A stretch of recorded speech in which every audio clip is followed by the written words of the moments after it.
Yeah, I mean, this was a fun video to make. It was a really hard video to make. There's so much crammed in to the 3 minutes.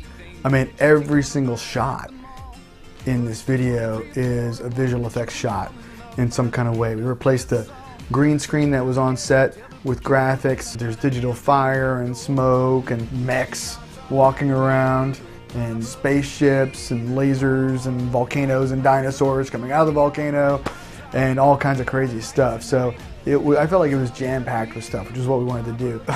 One of the challenges we had was that the Barenaked Ladies, because of the tour schedule, were only available for 1 day in Toronto to get all this stuff shot. We came up with this news kind of parody concept where the guys played news anchors, and that was great because we could isolate it all to a studio location and do a shoot that was relatively simple to accomplish. Any thoughts on this parody versus life? Versus life? Yeah. I think it's applicable. I think there's many lessons that can be learned and appreciated, and it's all about relationships. Ed was the only one I'd ever worked with before, you know, in terms of doing Red vs. Blue and Cap Dynamic and all the fun stuff he's done for Rooster Teeth over the years.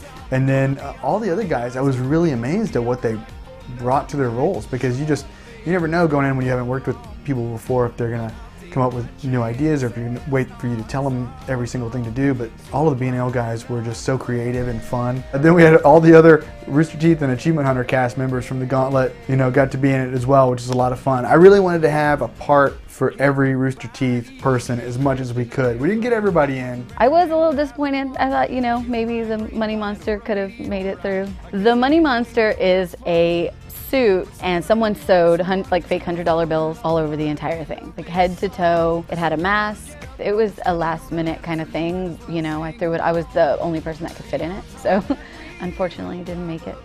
There were a couple things that happened during the course of shooting. We could only do the zombie makeup at the very end of the day, but we could only do the set destruction right before that. We shot that.